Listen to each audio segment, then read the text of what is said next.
Hello friends, ಎಲ್ಲರಿಗೂ ನಮಸ್ಕಾರ. ಸಂಚಾರಿ ನ್ಯೂಸ್ಗೆ ಸ್ವಾಗತ. ನಮ್ಮ ವಿಡಿಯೋ ಇಷ್ಟ ಆಗ್ತಿದ್ರೆ ನಿಮಗೆ ಇವಾಗಲೇ ಲೈಕ್ ಮಾಡಿ, ಸಬ್ಸ್ಕ್ರೈಬ್ ಮಾಡಿ. ಇದೇ ಥರ ವೀಡಿಯೋಸ್ ಬೇಕು ಅಂತಂದರೆ ನೀವು ಶೇರ್ ಮಾಡಿ, ನಿಮಗೆ ಬೇಗ ಮಾಹಿತಿ ತಲುಪುತ್ತೆ. ಇವತ್ತಿನ ವಿಶೇಷತೆ ಏನಪ್ಪ ಅಂತಂದರೆ, ಏನು BMTCನಲ್ಲಿ ಸೆಕೆಂಡ್ ಲಿಸ್ಟ್ಗೆ ವೆಯ್ಟ್ ಮಾಡ್ತಾಯಿದ್ರಿ, ದಯಮಾಡಿ ಯಾರು ಅದಕ್ಕೇನು ತಲೆ ಕೆಡಿಸ್ಕೊಬೇಡಿ. ಇವಾಗ ಆಗೋಯ್ತು. ಬೇಕಂದರೆ ನಿಮಗೆ ಕಾಲ್ ಮಾಡಿ ಯಾರು ಎಲಿಜಿಬಲ್ ಇದ್ದಾರೋ ಅವ್ರು ಕರೀತಾರೆ, ಸೆಲೆಕ್ಷನ್ ಆಗ್ತಾರೆ. ಈಗ ಏನೂ ಆಗಿಲ್ಲ, ನೀವು ಯಾರೂ ತಲೆ ಕೆಡಿಸ್ಕೊಬೇಡಿ. ಇವಾಗ 1,000 ನೇಮಕಾತಿಯನ್ನು ಏನಪ್ಪ ಅಂತಂದರೆ KSRTCನಲ್ಲಿ ಇವಾಗ ಮಾನ್ಯ ಸಚಿವರಾದಂಥ ರಾಮಲಿಂಗಾರೆಡ್ಡಿ ಸಾಹೇಬರು ಹೇಳಿದ್ದಾರೆ, ಅಸೆಂಬ್ಲಿಯಲ್ಲಿ ಹೇಳಿದ್ದಾರೆ. ಸದ್ಯಕ್ಕೆ 1000 ಹುದ್ದೆಗಳನ್ನ ಇವಾಗ ಫಿಲಪ್ ಮಾಡ್ಕೋತಾರೆ ಅಂತ. ಯಾರ್ಯಾರು ನಾನು ಡ್ರೈವರ್ ಹಾಗೂ ಚಾಲಕ ಅಥವಾ ನಿರ್ವಾಹಕರ ಹುದ್ದೆಗೆ ನಾನು ಜಾಯ್ನ್ ಆಗಬೇಕು ಅಂತ ಇದ್ದೀರಾ, ದಯಮಾಡಿ ಯಾರು ಹೆವಿ ಲೈಸೆನ್ಸ್ ಇದ್ದರೆ ಹೆವಿ ಲೈಸೆನ್ಸ್ ಜೊತೆಗೆ ಕಂಡಕ್ಟರ್ ಲೈಸೆನ್ಸ್ ಕೂಡ ಇವಾಗಲೇ ಮಾಡಿಟ್ಸ್ಕೊಳ್ಳಿ. ಖಂಡಿತ 1000 ಹುದ್ದೆನ ಕಾಲ್ಫರ್ಮ್ ಮಾಡ್ತಾರೆ. ಮೇ ಬಿ NW KSRTCನಲ್ಲಿ ಕಾಲ್ ಮಾಡ್ಬೋದು ಅನಿಸುತ್ತೆ. ಖಂಡಿತ 3,500 ಹುದ್ದೆಗಳು ಖಾಲಿ ಇದ್ದಾವೆ.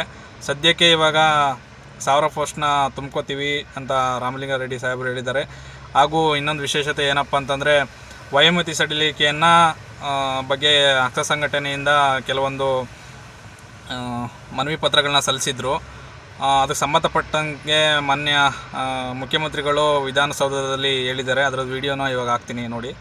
ಮೀಸಲಾತಿಯ ಕುರಿತಂತೆ ಆದೇಶ ಹೊರಡಿಸಿದ ಕೂಡಲೇ ನೇಮಕಾತಿ ಪ್ರಕ್ರಿಯೆಗಳನ್ನು ಪ್ರಾರಂಭಿಸಲು ಹಾಗೂ ಒಂದು ಬಾರಿಗೆ ವಯೋಮಿತಿ ಸಡಿಲಿಸಲು ತೀರ್ಮಾನಿಸಿದ್ದೇವೆ.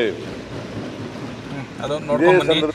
ಓಕೆ, ಈಗ ಈ ಮಾಹಿತಿ ಪ್ರಕಾರ ಎಲ್ಲರಿಗೂ ಕೂಡ ಒಂದು ಬಾರಿಗೆ ಮಿನಿಮಮ್ 5 ವರ್ಷಗಳ ಸಡಿಲಿಕೆಯನ್ನು ಮಾಡಿಕೊಡಿ ಅಂತ ಅಂದ್ಬಿಟ್ಟು ಮನವಿ ಪತ್ರನ ಸಲ್ಲಿಸಿದ್ದಾರೆ. ಸರ್ಕಾರದ ಒಳಾಡಳಿತ ಇಲಾಖೆಗೆ, ಮುಖ್ಯ ಕಾರ್ಯದರ್ಶಿಗೆ ಹಾಗೂ ಮುಖ್ಯಮಂತ್ರಿಗಳಿಗೆ ಮನವಿ ಪತ್ರಗಳನ್ನ ಕೊಟ್ಟಿದ್ದಾರೆ. ದಯಮಾಡಿ ಯಾರ್ಯಾರು ನಾನು ಗೌರ್ಮೆಂಟ್ ಕೆಲಸ ತಗೊಳ್ಳೇಬೇಕು, ನಾನು ಹುದ್ದೆ ಪಡಿಬೇಕು ಅಂತಂದರೆ ಇವತ್ತಿನಿಂದಲೇ ಓದೋಕ್ಕೆ ತಯಾರಿ ನಡೆಸಿ. ನೀವು ಯಾವುದೇ ಕೆಲಸ ಮಾಡ್ತೀರಿ, ಏನೇ ಕೆಲಸ ಮಾಡ್ತೀರಿ, ನೀವು ಅದ್ರ ಬಗ್ಗೆ ಗಮನ ಕೊಡಿ. ನೀವೆಲ್ಲೇ ಕೆಲಸ ಮಾಡ್ತೀರಿ, ನಾನು ಇದಾಗಬೇಕು ಅಂತಂದರೆ ಕೆಲವರು ತಲೆ ಕೆಡಿಸ್ತಿರ್ತಾರೆ. ನೀವು ಯಾವುದೇ ಡಿಪಾರ್ಟ್ಮೆಂಟ್ ಕೆಲಸ ಮಾಡ್ತೀರಿ, ನೀವು ಇಲ್ಲಿ ಮಾಡ್ಕೊಂಡು ಅಲ್ಲಿ ಓದೋಕ್ಕಾಗಲ್ಲ, ಅಲ್ಲಿ ಮಾಡ್ಕೊಂಡು ಇಲ್ಲಿ ಓದೋಕ್ಕಾಗಲ್ಲ, ಹಾಗೆ ಅಂತ ನಿಮ್ಮ ಮನಸ್ಸಿನಲ್ಲಿರಲಿ ನಾನು ಏನಾಗಬೇಕು ಅಂತ.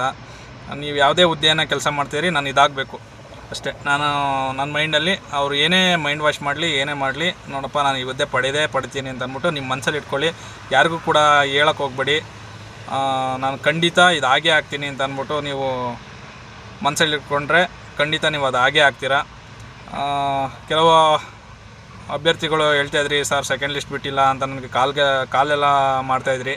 ದಯವಿಟ್ಟು ಅದ್ರ ಬಗ್ಗೆ ಏನೋ ತಲೆ ಕೆಡಿಸ್ಕೊಳ್ಳೋಕೆ ಹೋಗಬೇಡಿ. ಆಗೋಯ್ತು, ನಿಮ್ಮ ಲಕ್ಕಿಲ್ಲ ಅಂತ ಬಿಟ್ಬಿಟ್ಟು ಹೆಂಗಿದ್ರೂ ನಿಮಗೆ ಎಲ್ಲ ಸರ್ಕಾರದ ಎಲ್ಲ ಇಲಾಖೆಗಳಲ್ಲೂ ಕೂಡ ಒಂದು 43 ಇಲಾಖೆಗಳಲ್ಲೂ ಕೂಡ ಕಾಲ್ಫರ್ಮ್ ಆಗಬೇಕು ಅಂತ ಅಂದ್ಬಿಟ್ಟು ವಿಧಾನಸೌಧದಲ್ಲಿ ಆಲ್ರೆಡಿ ಮುಖ್ಯಮಂತ್ರಿಗಳು ಹೇಳಿದ್ದಾರೆ. ಒಂದು ಬಾರಿಗೆ ವಯೋಮಿತಿ ಸಡಿಲಿಕೆ ಕೂಡ ಆಗುತ್ತೆ. ದಯಮಾಡಿ ಎಲ್ಲರೂ ಕೂಡ ಖಂಡಿತ ಕೆಲಸ ತಗೋತೀನಿ, ನಾನು ಇದಾಗಲೇಬೇಕು ಅಂತ ಇರೋರು ಖಂಡಿತ ಇವತ್ತಿಂದನೇ ಓದೋಕ್ಕೆ ಸ್ಟಾರ್ಟ್ ಮಾಡಿ. ನಿಮಗೆ ಅವಕಾಶ ಸಿಗುತ್ತೆ. ಯಾರೂ ಸಫರ್ ಪಡೋಕ್ಕೆ ಹೋಗಬೇಡಿ. ಕೋವಿಡ್ ಬಂತು, 5 ವರ್ಷದಿಂದ ಕಾಲ್ಫರ್ಮ್ ಆಗಿಲ್ಲ, ನಾನು ಏನೋ ಆಗಬೇಕಾಗಿದ್ದನೋ ನಾನು ಏನೋ ಆಗಿದ್ದೀನಿ, ನೀನು ಏನೋ ಅದಾಗ್ತೀನಿ ಅಂತಿದ್ದೆ, ಇದಾಗಿದೆಯಾ, ಅದೆಲ್ಲ ಏನು ತಲೆ ಕೆಡಿಸ್ಕೊಬಿಡಿ. ಏನೋ ಒಂದು ಆಗಿದ್ದೀನಾ ಅಷ್ಟೇ. ಕೆಲವು ಜನ ಹೇಳ್ತಾರೆ, ಏನೋ ಮಾಡ್ತೀನಿ ಅಂತಿದ್ದ, ಏನೋ ಆಗಿದ್ದಾನೆ. ಏನು ಬೇಕಾರ ಅಂದ್ಕೊಳ್ಳಿ, ನಿಮ್ಮ ಮನಸ್ಸಿನಲ್ಲಿರ್ರಿ, ನಿಮ್ಮ ಮನಸ್ಸಿನಲ್ಲಿರಲಿ.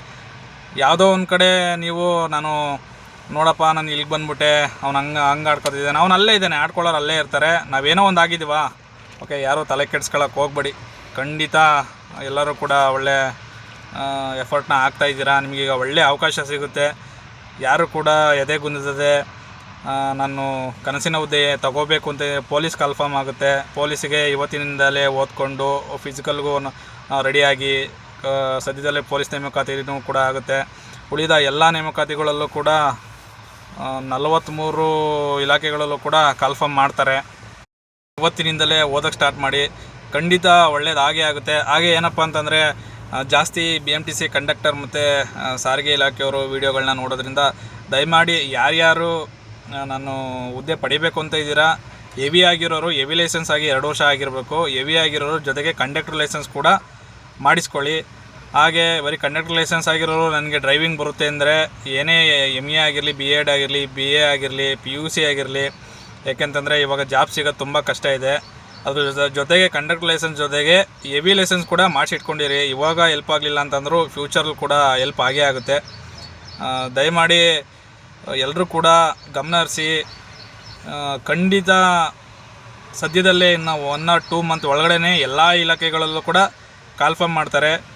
ಎಲ್ಲರೂ ರೆಡಿಯಾಗಿ ಇದೇ ಥರ ಮುಂದಿನ ವಿಡಿಯೋಗಳಲ್ಲಿ ಸಿಗೋಣ. Thank you. ಬಾಯ್.